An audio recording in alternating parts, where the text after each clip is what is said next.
sesama. Karena zaman sekarang itu kepercayaan pada sesama itu sangat tipis.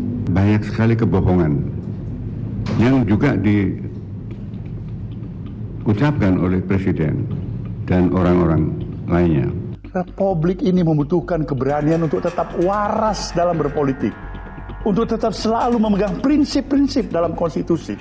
Rakyat jangan diintimidasi seperti dulu lagi.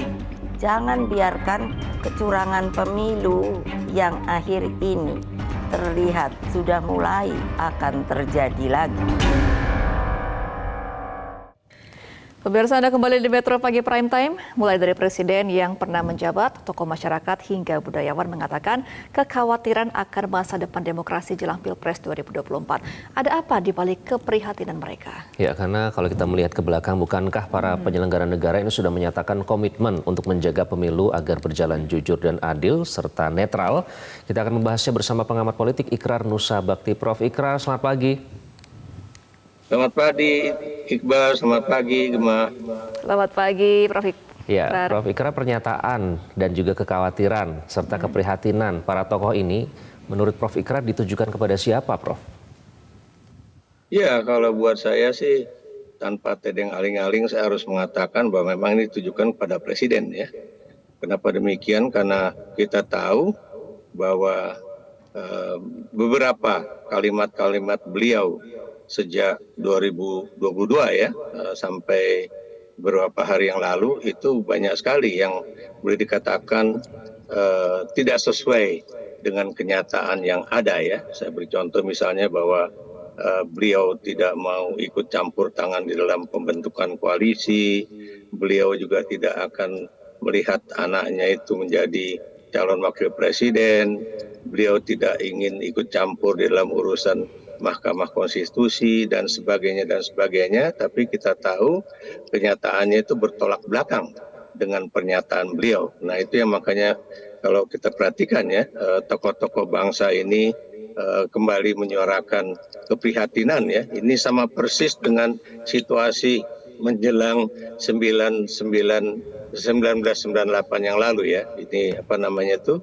beberapa tokoh bangsa juga menyatakan keprihatinannya ya, dan 3 tokoh bangsa pada saat itu yang utama ya, yaitu Megawati, kemudian Gus Dur dan Amin Rais waktu itu akhirnya sepakat untuk kemudian menata demokrasi kita ke depan ya, dan tidak ingin agar demokrasi itu boleh dikatakan atau reformasi itu belok 180 derajat ya ke era sebelum masa Pak Harto gitu. Jadi ini yang sebetulnya menjadi keprihatinan kita bersama ya, termasuk saya pribadi ya, karena saya termasuk orang yang ikut di dalam proses reformasi itu, walaupun saya mungkin hanya setitik debu pada pergerakan reformasi 1998 yang lalu begitu. Prof. Ikrar, berarti kalau misalnya tadi Anda menyebut soal mengingatkan kembali kepada 1998 ya, apakah menurut Anda dari indikator yang kita baca, kita lihat selama ini memang menuju ke arah sana, ke arah Orde Baru? Ya, kalau kita perhatikan ya, bahkan lebih nyata sekarang ya, maksud saya lebih nyata, Anda bisa bayangkan ya, bagaimana perilaku Satpol PP ya, bagaimana perilaku tentara dan polisi ya, itu yang nyata-nyata misalnya terlihat mengenai misalnya pencabutan ataupun pengerusakan ataupun pemindahan yang namanya baliho-baliho dan juga bendera-bendera dari partai politik tertentu ya, dan itu juga bukan kepada partai politik tertentu ya, tapi juga kepada baliho yang lain ya, bukan berasal dari partai tersebut ya, itu juga tampak kasat mata ya. Dan kalau itu dikatakan menjadi misalnya itu untuk memperindah tempat adanya kunjungan presiden ataupun ini bertentangan dengan daerah yang memang harusnya itu bebas dari baliho, tapi pertanyaan orang kan, mengapa baliho-baliho lain juga dibiarkan bertebaran ya di seluruh antero Indonesia ya, bahkan kemudian dipasang oleh aparat kepolisian ya, dengan menggunakan misalnya truk-truk yang dimiliki oleh sebuah BUMN ya. Jadi di situ tampak jelas ya, dan Anda tahu ya itu pameran kekuasaan dari Satpol PP, pameran kekuasaan dari anggota TNI dan Polri di dalam mencabuti baliho-baliho dan juga bendera itu boleh dikatakan tampak jelas di video-video baik yang dilakukan, yang direkam oleh TV-TV dan kemudian juga oleh masyarakat juga ya. Dan kalau kita perhatikan juga ya, ini tampak jelas betapa pemberitaan mengenai hal ini bukan hanya dilakukan oleh 1-2 televisi, media televisi di Indonesia, tapi kalau saya perhatikan itu hampir semua televisi yang dulu misalnya bisa berbeda antara satu televisi dengan televisi yang lain pemberitaannya, tapi sekarang ini saya perhatikan hampir semua televisi memberitakan berita yang sama dengan isi pesan juga yang sama. Apa artinya Prof. itu? Ikrar, Berarti kan kemarin juga ada sejumlah tokoh-tokoh berkumpul di Rembang ya untuk membicarakan kekhawatiran politik saat ini. Salah satunya juga ada dari penggiat anti korupsi, ada Eri Riana. Kita akan dengarkan dulu statementnya berikut ini. Bagian besar penyelenggara negara pasti masih memiliki nurani. Yang tidak memiliki itu sebagian kecil yang kebetulan memegang kekuasaan. Jadi Gusmus garis bawah itu dan kami juga sepakat dengan itu. Ya, Prof. Ikrar, kan ini Pak Eri mengatakan bahwa tidak ada hati nurani lagi daripada para pemimpin di Indonesia ini. Bagaimana tanggapan Prof. Ikrar mengenai hal ini? Ya, sebetulnya beliau nggak mengatakan tidak ada pada para pemimpin, tapi pada segelintir pemimpin yang masih ada di Republik ini ya. Dan Anda jangan lupa ya, Kang Eri Riana ini adalah orang yang kemudian bertemu dengan Presiden ya, berapa hari sebelum putusan MK nomor 90 itu ya. Dan Anda juga tahu Gusmus juga adalah orang yang pernah membaca puisi mengenai bagaimana Indonesia itu adalah sebuah republik tapi serasa kerajaan gitu kan. Jadi itu padahal itu puisi yang lama ya, pada era Orde Baru ya, tapi itu kemudian menjadi masih relevan pada era sekarang begitu. Oke, Pak Prof. Ikrar, tapi beberapa kali kalau memang itu ditujukan kepada Presiden, Pak Jokowi ini sudah menyatakan sikap netralnya, bukan hanya sekali 2 kali ya. Kemudian juga ada instruksi ini juga bahkan disampaikan di depan pemimpin daerah, aparatur sipil negara hingga personel TNI Polri. Bahkan sudah mengundang makan siang loh ketika baca pres. Menurut Anda itu tidak cukup membuktikan bahwa nanti akan netral? Yang saya juga pernah menyatakan di Metro TV ya, bahwa ini adalah bagian dari dramaturgi Jokowi ya. Kenapa demikian? Karena beliau tampaknya ingin tampak di media massa ya kepada publik bahwa dia adalah orang yang santun, dia adalah orang yang tidak ikut-ikutan di dalam cawe-cawe politik sekarang ya. Dia juga adalah orang yang tidak akan intervensi di dalam proses demokrasi menjelang pemilu 2024 itu ya. Tapi kita tahu ya, berbagai peristiwa-peristiwa politik itu ya, itu sebetulnya adalah bagian dari yang disebut dengan cawe-cawe politik itu ya, baik terhadap kelompok-kelompok masyarakat yang menjadi relawan gitu kan, kemudian juga baik itu juga terhadap partai-partai politik, pimpinan-pimpinan partai politik ya, kemudian juga terhadap proses pemilu sekarang ini ya, bagaimana misalnya penggunaan aparat ya. Kalau kemudian tidak ada campur tangan kekuasaan atau relasi kekuasaan antara presiden dan pimpinan-pimpinan dari lembaga-lembaga seperti Polri, TNI ataupun ASN ya, atau gubernur ya, wali kota dan sebagainya, itu saya pikir hal-hal yang sekarang menjadi kasat mata di lapangan itu tidak akan terjadi ya. Jadi maksud saya di sini, saya beri contoh ya, di masa Orde Baru itu ya, itu boleh dikatakan itu cuma dilakukan oleh segelintir orang ya, di dalam TNI AD misalnya kan ya. Dalam hal ini kalau saya boleh sebut itu Kemendan Kodim misalnya kan.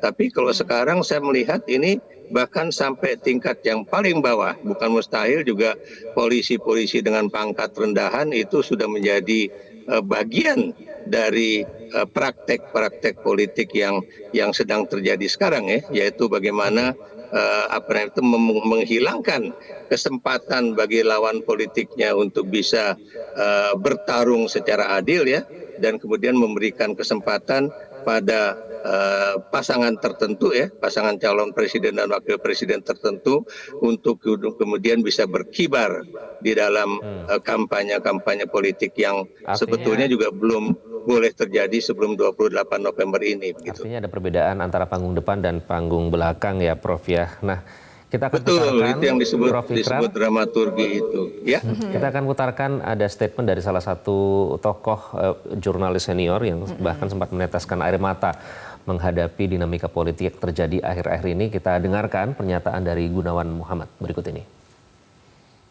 Terutama menjelang pemilihan umum dan pemilihan presiden, yang menurut saya makin mencemaskan karena aturan bersama mulai dibongkar-bongkar bahkan dirusak. Terjadinya skandal saya sebut di Mahkamah Konstitusi menunjukkan itu. Belum lagi nanti saya dengar pemaksaan penutupan saluran suara dan sebagainya.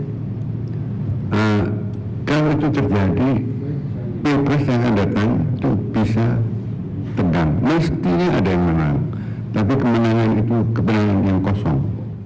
Iya, itu pernyataan dari Gunawan Muhammad. Prof Ikrar, kan satu barisan dengan Anda ya saat itu, Gunawan Muhammad. Pak GM ini mendukung Jokowi dengan segala gagasan dan komitmen yang saat itu masih ditunjukkan oleh Presiden Jokowi. Nah, bagaimana Anda menyikapi pernyataan dari kekhawatiran dari Pak GM tersebut? Ya, tadi juga dia mengatakan bahwa pun ada pemenang di Pilpres tahun depan, pemenangnya ini kosong. Apa maksudnya kira-kira Prof Ikrar itu? Ya, saya termasuk orang ya yang mengidolakan Jokowi pada saat 2014 itu ya, karena beliau adalah seorang sosok pemimpin yang benar-benar merakyat ya. Dan beliau juga adalah sosok yang menurut saya ini bisa menjadi harapan bagi bangsa Indonesia ya, untuk membangun suatu rasa keadilan ya yang sekarang sudah dipertanyakan itu, dan kemudian juga membangun Indonesia keluar dari cengkeraman kekuasaan yang boleh dikatakan sangat masif pada saat itu ya. Tapi kami ya, termasuk saya pribadi ya, dan juga Mas Gun ya, yang mengalami peristiwa era 1960-an ya, mengalami juga peristiwa tahun 70-an, mengalami juga peristiwa reformasi 1998 sampai sekarang, dan juga sama-sama dulu kita mengalami apa yang disebut dengan revolusi harapan-harapan yang meningkat ya. Ternyata harapan-harapan itu akhirnya kosong ya. Jadi yang ingin diungkapkan oleh Mas Gun ini, kenapa kita kok kemudian selalu berputar arah reformasi ke belakang kembali ya, dan kemudian kalaupun terjadi misalnya pasangan calon tertentu tersebut menang ya, itu yang kemudian dikatakan bahwa ini seakan-akan kita tidak memiliki sebuah kekuasaan yang boleh dikatakan berarti lah gitu. Jadi yang itu dikatakan kosong, karena Anda tahu ya, sebuah kekuasaan yang diperoleh dengan cara-cara yang curang, dengan cara-cara yang melanggar hukum, dengan cara-cara yang melakukan pressure terhadap kontender yang lain ya, itu yang boleh dikatakan kita akan mendapatkan pasangan presiden dan wakil presiden yang benar-benar tidak menjadi bagian dari keinginan rakyat secara mayoritas begitu. Baik, Prof Ikrar, ini sejalan dengan apa yang dikatakan oleh Ketua Umum Partai Nasdem soal kekuasaan. Kita akan dengarkan, nanti kita akan minta tanggapan dari Prof Ikrar. Berikut pernyataan dari Ketua Umum Partai Nasdem, Surya Paloh. Dalam situasi yang krisis, akan selalu ada sesuatu yang melahirkan jiwa-jiwa yang rapuh tanpa pijakan yang kuat, sehingga muncul semangat oportunisme, coba-coba mencari untung di tengah-tengah merosotnya pamor dan kepercayaan kepada lembaga-lembaga negara. Mereka bahkan biasanya adalah orang-orang yang terdidik, yang terpelajar, dengan berbagai keistimewaan yang melekat pada dirinya. Bukannya menyodorkan jiwa dan raganya untuk kemaslahatan publik, mereka malah menggadaikan kemaslahatan publik untuk keselamatan jiwa dan raganya seorang. Kepakaran dan saluran yang dimilikinya dalam kehidupan bernegara memberikannya dua pilihan. Pertama, menyelamatkan. Dan yang kedua, memanfaatkan. Sayang 1000 kali sayang. Pilihan pertama adalah jalan sunyi, yang jarang diambil sebagai pilihan pertama dan tentunya yang utama. Yang kedua adalah jalan yang gemerlap, penuh keistimewaan. Disinilah janji-janji kejayaan sebagai pribadi dihelatkan. Maka hari-hari ini kita melihat betapa banyaknya upaya membawa negara dan aparaturnya melayani kepentingan pribadi dan golongan. Upaya membawa negara dan aparaturnya kepada kepentingan praktis macam itu telah melahirkan social distrust, ketidakpercayaan sosial, ketidakpercayaan rakyat pada negara. Kritik kemudian muncul dalam bentuk sinisme dan cemoohan yang sudah sangat kasar sebagai bangsa yang beradab. Tentu negara mengalami penurunan derajat kewibawaan pada tingkatan yang paling rendah. Rakyat mengalami kesulitan menempatkan kepercayaannya kepada siapa. Maka hari-hari ini akan mudah sekali kita menemui rakyat yang merasa cukup dapat memerintah dirinya sendiri.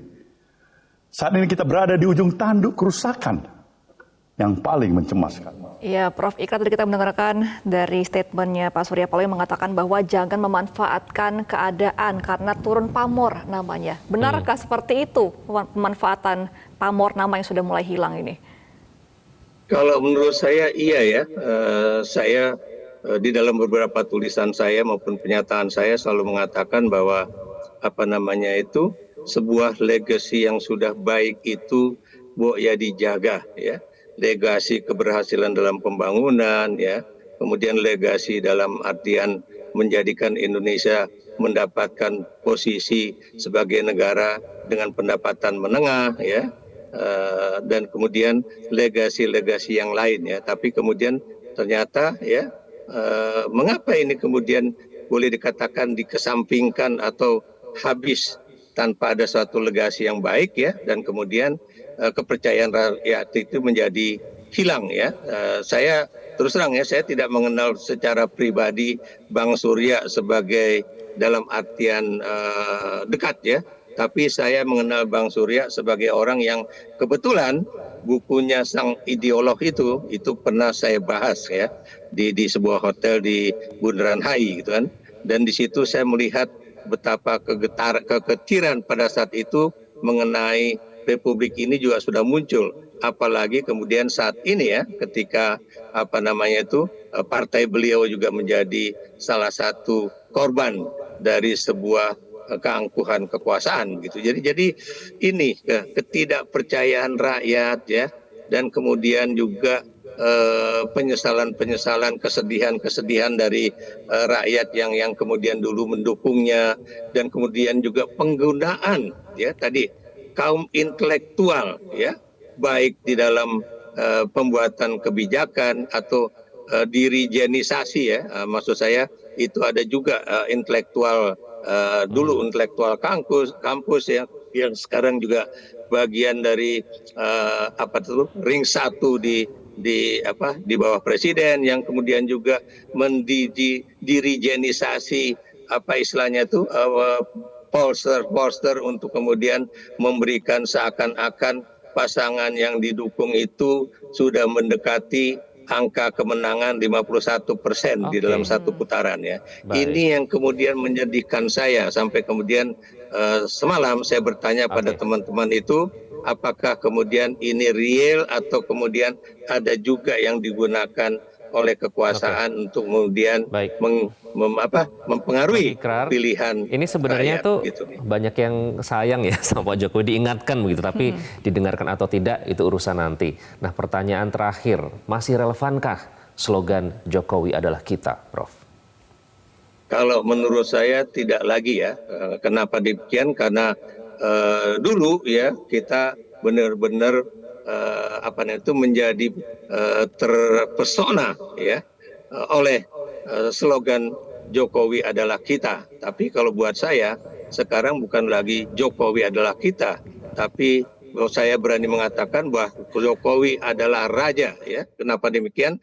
Karena dia bisa memerintah negeri ini tanpa ada checks and balances ya dari lembaga-lembaga lain, tanpa adanya checks and balances dari pimpinan-pimpinan partai yang boleh dikatakan mengingatkan beliau. Dan juga buat saya juga menjadi pertanyaan, mungkin ini juga adalah juga tidak ada nasihat-nasihat dari mereka yang duduk sebagai one team press atau orang-orang dekat yang boleh dikatakan bisa menjadi penasihat beliau ya. Karena salah satu penasihat beliau ini belakangan ini saya perhatikan menjadi salah seorang pengkritik beliau juga ya, sampai kemudian keluar kata-kata bukan saya yang berubah atau tapi juga beliau dan keluarganya yang berubah gitu kan. Jadi di situ aja sudah menunjukkan betapa tegasnya pernyataan-pernyataan dari orang-orang dekatnya tersebut. Baik. Gitu.